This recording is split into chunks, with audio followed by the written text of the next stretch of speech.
What's up, guys? Atom Bacon here with something a little different. I've seen this little trend circling around in the Pokemon YouTube community, and though I'm not firmly a part of that community, I am a huge Pokemon fan, and this looked fun to do. So I am going to be rating all the starter Pokemon from Generation 1 all the way up to the newly announced Generation 8, from least favorite to favorite in each gen.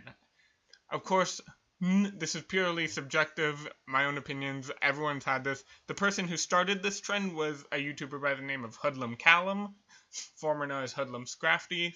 I'll put a link to his original video in the description. I almost said I'll put a link in the comments. I'll put a link to his original video in the description of this one.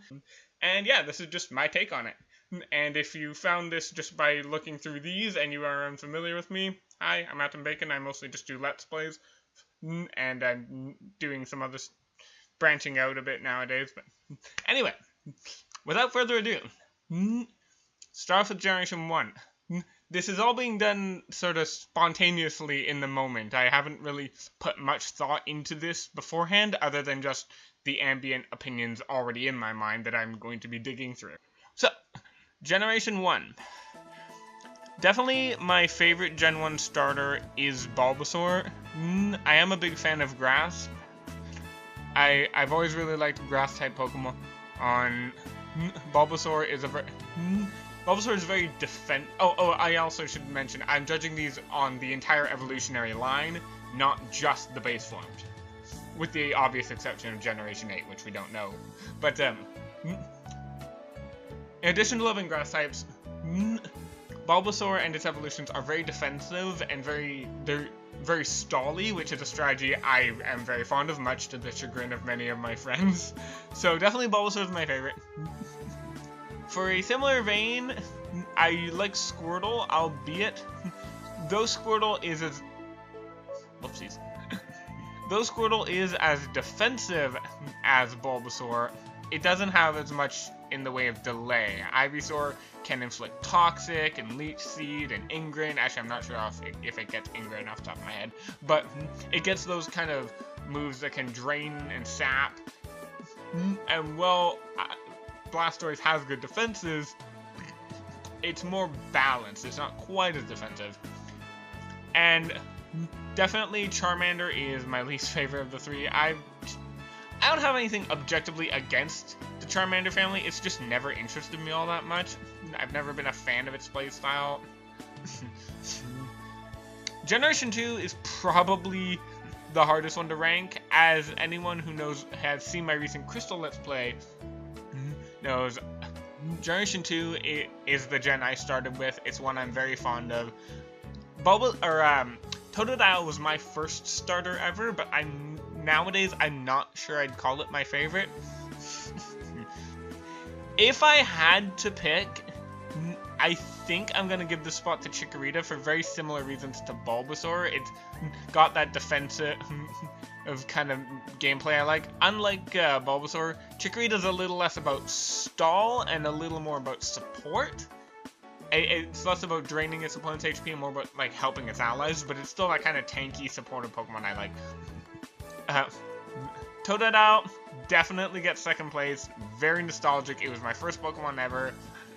I do like it a lot. And honestly, if we were to take the nostalgia goggles off, I would probably give the spot to Cyndaquil. But this is my own opinion, and I do have a lot of nostalgia for the Totodile family, so I'm giving it second place. And then that leaves Cyndaquil for third, which I really don't have anything against Cyndaquil. I've used it many times, and it's done me well anytime I've used it. Gen 3, I just realized the first two generations have the exact same order. Generation 3, I would probably put Mudkip first, honestly. I'm not just saying that because I literally just noticed that. But, I like Mudkip. Not trying to reference the meme there, but Mudkip's great. It's fairly balanced. It's definitely the most defensive of the three. You're noticing a trend here. But, it's got an amazing typing when it evolves. Water Ground, only one weakness. And an immunity to electric, which is always great. And I just think it's the most well-rounded of the three. I'm probably gonna give second place to Torchic, mainly just because, one, it's adorable. I don't know, I just like, I'm not a big fan of using the Blaziken line, but I like how it's designed. I like what it's based on. Not saying I condone cockfighting, but I do think that being based on the Taiwanese cockfighting rooster is a cool inspiration for a Pokemon. And I do also love the episode of Seinfeld where Kramer gets involved in the cockfighting scene, and it's just really funny. But third, I'm gonna give it to Trico. Again, I really don't have anything against Trico. I've used it as much as the others, and I do love grass types. But Trico is probably the least conventional grass type of all the grass type starters. It's really fast and really aggressive, which isn't really what I think of when I think of grass types. That's not a bad thing, but it's not generally what I like the line for. But on that note, once again, Turtwig, definitely my favorite Gen 4 starter. Platinum was actually my second game after Pokemon Crystal, and Turtwig was my first starter in that one. I really enjoyed it. It's got a lot of what I like for Bulbasaur, but a bit more aggression in it. It gets a sub-ground typing, which really does a lot to accentuate the physical special split, which debuted in Generation 4. And it still has, though it doesn't have as much stalling utility as Bulbasaur, it does have some. It gets Leech Seed early on, and it can be both a powerful attacking force, a tank, and DPS at the same time. Second place, Chimchar is one that, like, Chimchar's become a more recent favorite. Not my absolute favorite, but I do enjoy using it.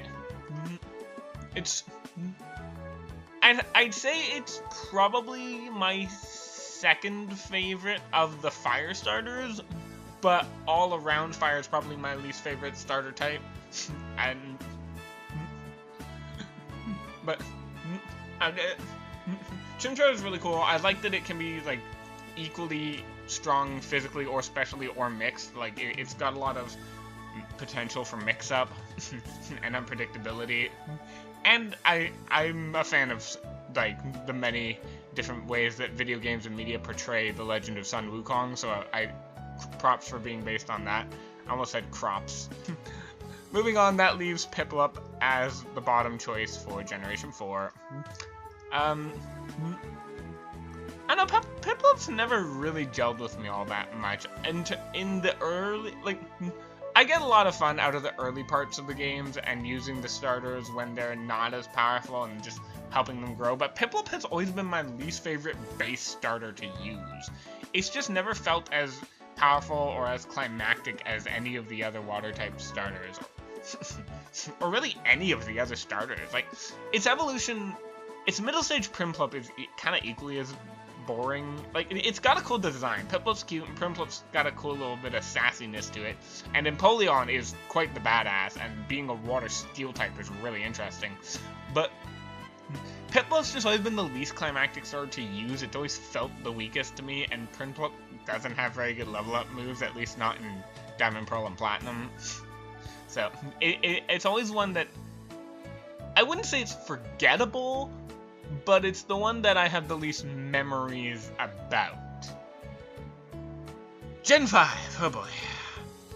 Gen 5 is my least favorite generation in terms of starters. In terms of the games as a whole, Generation 5 is probably my favorite. Like, Gen 2 is nostalgic as hell. Gen 4 I've had a lot of fun with. It's kind of nostalgic too. But when I objectively judge the games, I honestly feel like Black and White 2 are some of the best in the series. But the starters are a sore spot for me. That said, and this is gonna sound funny, but for my top choice Gen 5 starter, I'm actually gonna go with Tepig here. I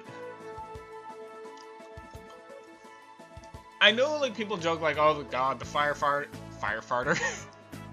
Considering it's a pig, that's kind of appropriate. The firefighter starters, it's like, oh, third one in a row, oh my god, and it's not, it doesn't have the speed or the defense that, or the speed or the It's a slower, tankier juggernaut of a firefighting type, contrast to the very powerful Blaziken or the very unpredictable Infernape. But I just really like Embor's design. I think it's really cool. It has an amazing shiny. I used it the first time I ever played through Black 2's hard mode, and it honestly held its own throughout the whole game. And I do think Tepig's really cute. I enjoy it a lot. And also, Embor reminds me a lot of Diesel Riggs from the Hot Wheels Accelerators movies. And, like, the parallels there are glorious. Like, side by side, it's easy to see some physical similarities. Diesel's nickname and what he's referred to through most of the game is Pork Chop. And Embor is a fire type, which means it's weak to water, and in the water realm, which I believe was in the second movie if I remember off the top of my head, it's revealed that Diesel has a crippling fear of water. So, like, Embor is Diesel Rigg's spirit animal through and through, and Pork Chop and Monkey were, like, my favorite characters from those movies, so I have a bit of a weird sort of soft spot for Embor because of that comparison. Second for Generation 5, I'm going to give it to Snivy. Snivy is a very interesting grass type. It manages to combine the stall and utility of Ivysaur minus the poison. I mean, every Pokemon can learn Toxic, but whatever. It manages to take some stall, support, decent offense, and speed. It's a speedy tank with support and setup, and it gets access to Leech Seed, but it also gets moves like Leaf Blade. It's all around. It's really cool, and I think for a time it was my favorite, but I've just grown so attached to Embor, and for the reasons I just expressed, so it knocks this one down to second, and third goes to Oshawott. First playthrough of Black, Oshawott was actually the Pokemon I used my first time around, and I did enjoy it, and I would say if I were to make a top 10 favorite middle evolutions, which I might do one day, I would probably put Duat in my top 10 favorite middle stage Pokemon, not just starters, but overall. Albeit probably be in the bottom half of that list, but still. I like Duat. Oshawott's design, I have mixed opinions about. It is kind of cute. Like, it's cuter than Snivy, but not as cute as Tepig, in my opinion. I like its spunk, but its design's always just felt a little awkward. And Samurott just doesn't interest me that much. I've never been into the whole, like, feudal Japan samurai thing. I do think it's cool how, like, the Gen 5 starters represent, like, different types of nobility and warriors and that kind of stuff. I think that's cool. But Oshawott just never really did it for me, even though it was my first one. Speaking of starter thematics, though, Generation 6 probably is my favorite overall set of starters, and top spots going to Fennekin here. 2 fire types in a row. Oh my god. Fire, fire, fire, fire, fire, fire. That's kind of funny how it's like ascending every 2 notches. Fennekin's a cool one. For those who haven't caught on to the greater theme of Gen 6, they're based, which I would assume you have, it's kind of been talked to death, but I have met people who to this day don't know. So for those of you who don't, Generation 6 stars are based on the archetypal RPG class trinity of the rogue, the mage, and the fighter, or paladin, or knight, or whatever you want to call it. In those kind of games, I usually like the mage the most. Actually, no, that's not true. I usually like the fighter the most nowadays, but at the time of X and Y's release, I was more into the mage, so Fennekin really stuck. Braixen, I love Braixen. It's, again, one of my favorite middle stage Pokemon, far more than Duat. And though I don't own Pokken Tournament myself, I was never really too into that. The bits I've played at friend's house, Braixen is my main in that game, with Gardevoir as my secondary. So I really like Braixen. Delphox is cool. I think it's got a really neat design. It was the one I used on my first playthrough of X, and though it kind of got, its spotlight kind of got hijacked after the first gym when I found a day 1 shiny Badoo, but it held true throughout the whole first playthrough. and it definitely showed its strength again when I did a playthrough using all 3 starters of X and Y. And I do have a competitive shiny Delphox that a friend of mine gave me that I've been getting some amusing use out of. Second, I'm gonna be giving the spot to Froakie. Froakie and Frogadier honestly don't interest me that much, but Greninja is a badass. Yeah, people say it's overrated, but it is just a really cool Pokemon. I've used it both in playthroughs and in competitive. It's very reliable in both settings. Its unique ability of Protean is really cool and really fun. And also, Greninja is also a ton of fun in Super Smash Brothers. I love that thing. It's not my main, but I always have fun whenever I do play it, and it's just really satisfying to just string together hits and just keep your opponent guessing what you're doing. So, Greninja definitely gets a spot for that. Chespin, I mentioned that nowadays my favorite type is not my favorite type, but my favorite class is the fighter. And more recently in Dungeons and Dragons, I've developed a huge love for the monk class. Oh my god, that's hands down my favorite D&D class nowadays. So I think if I gave Chestnut another chance, I might grow to like it more, but I just haven't had that opportunity. And so I just don't have as much opinion of it. Design-wise, Chespin's kind of cute. Quilladin, everyone jokes about how weird Quilladin looks, but it makes up for it with Chestnut. In terms of raw design, I definitely do like Chestnut the most of the 3, but I just don't have as much experience with it, so. For Generation 7, my favorite probably have to be Popplio. I am a very big fan of the very, beautiful and elegant type of Pokemon. So Primarina really sticks out to me. I mean, in my mind, it's nothing compared to Tapu Fini, both in terms of, I mean, I know it's kind of cheap to compare a starter to a legendary, but even just in terms of design, when I saw Primarina, I'm like, oh, that's kind of neat. I like where they went with that. When I saw Tapu Fini for the first time, I was like, I need that right now. And I was really disappointed that I couldn't get it until the post game. But I did leave a slot empty on my team my first playthrough of Pokemon Sun, and caught Tapu Fini as soon as I hit the post game before doing anything else. And I don't regret it for a second. And that same Tapu Fini is now part of my competitive roster. Anyway, Popplio, Primarina, basically poor man's Tapu Fini in my eyes, but that's still better than, I mean, a lesser version of my second favorite Gen 7 Pokemon is still a fantastic thing. And its signature ability, Liquid Voice, is really cool. Second favorite for Gen 7 would be Rowlet.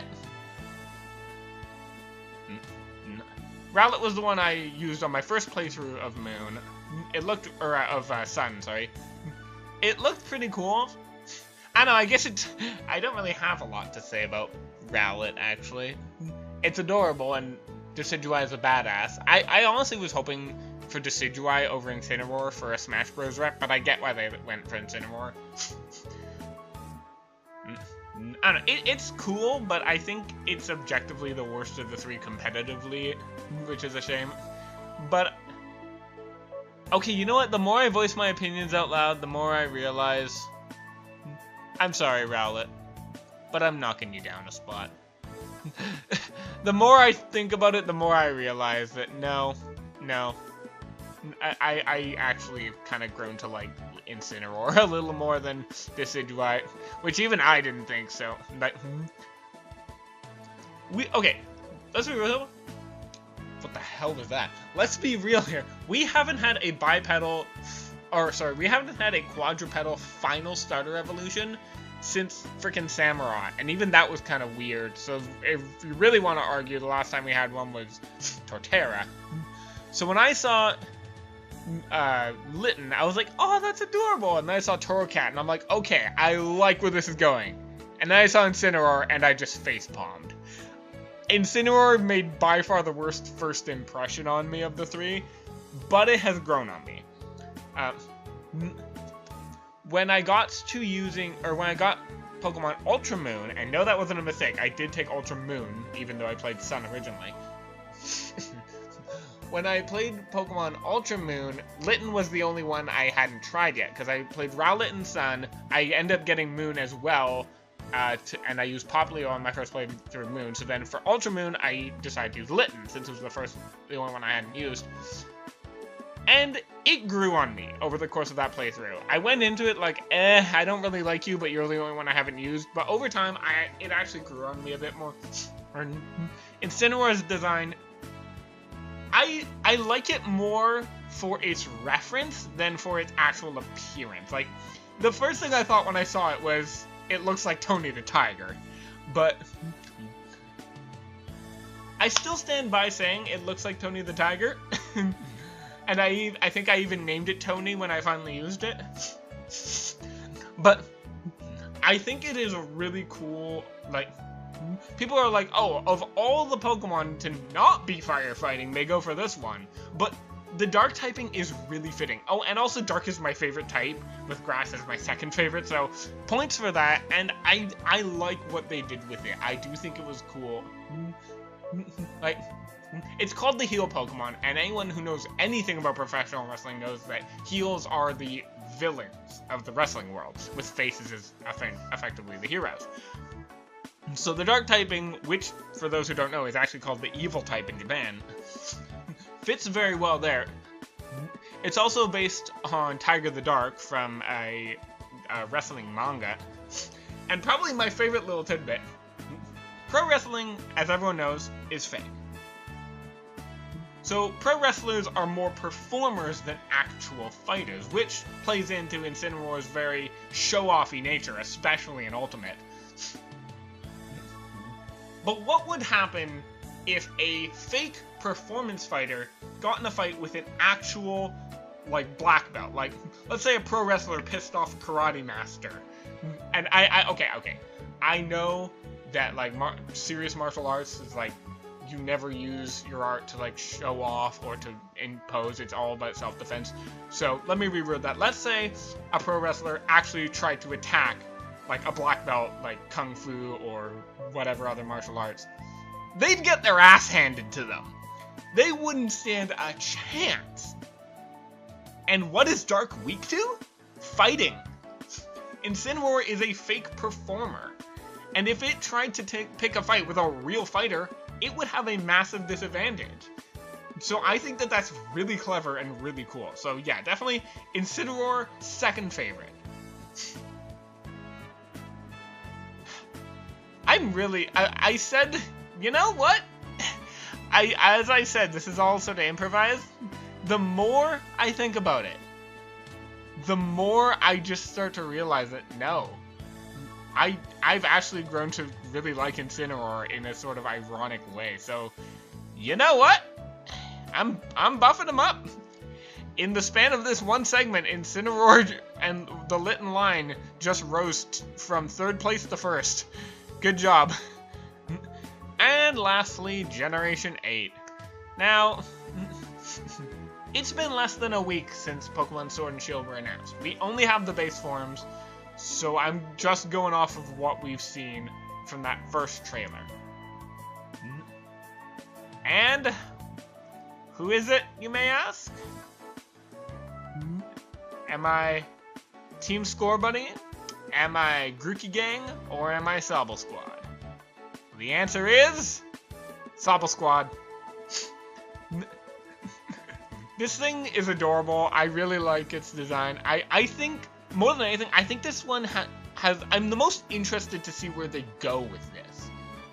Like, I am interested to see where they go with Grookey and Scorbunny as well, but I feel like there's so much potential for this design to turn to something really cool. Because Sobble, as a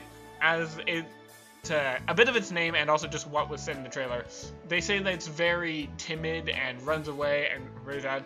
And there's been a lot of cases of very weak, pathetic, or scared Pokemon pulling 180s and turning into absolute badasses. And I think if there is any possible starter that might become a dragon type, I could see it being Sobble.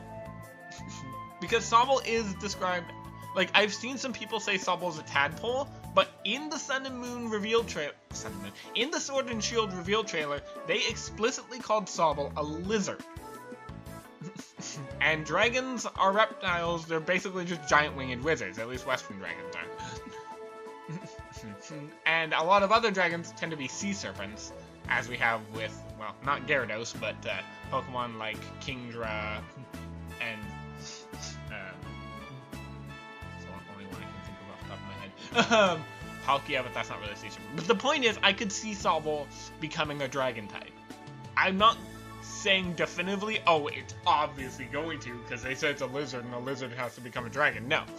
But I think if there was any starter that had the potential to turn into a dragon type, it's this one.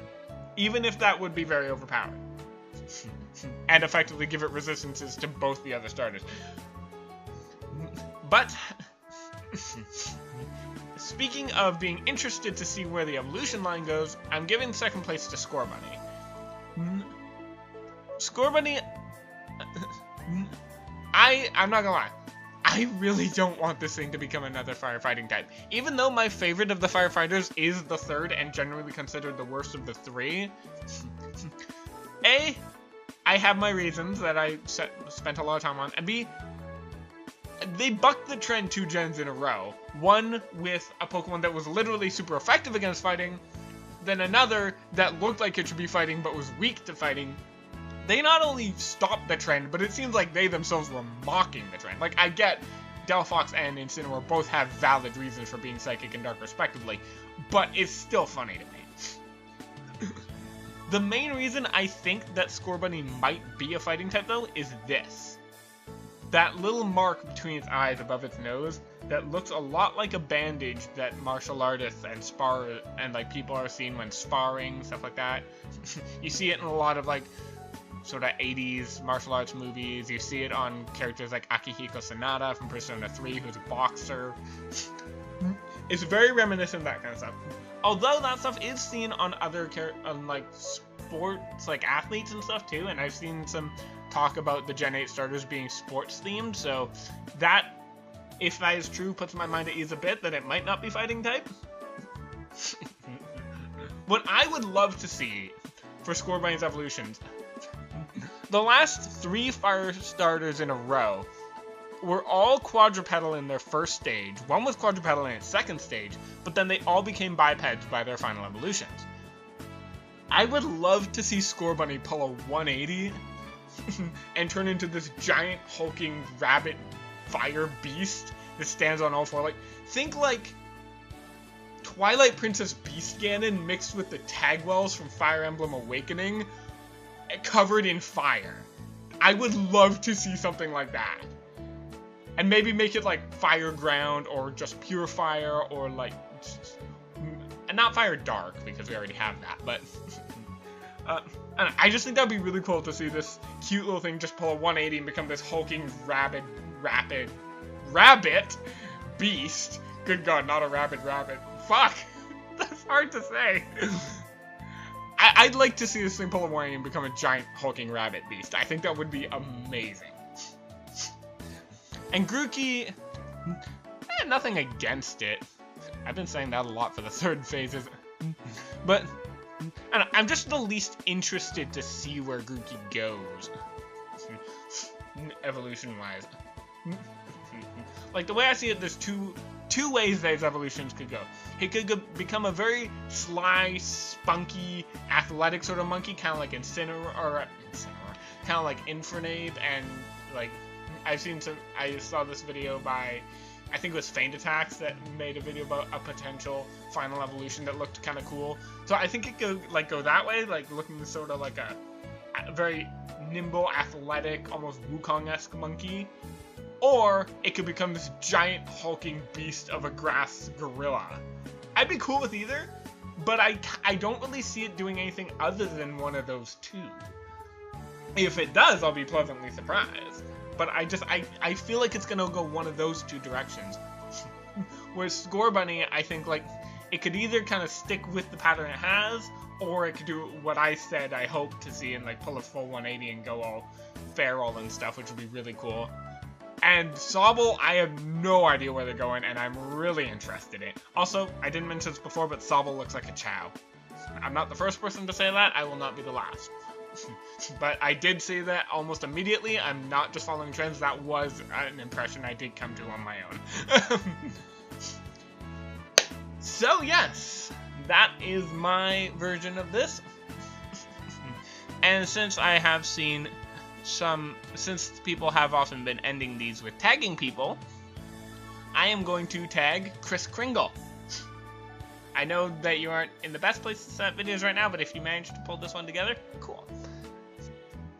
And with that, I have nothing else to say, so I won't drag this outro out any longer than it needs to. Thank you for watching.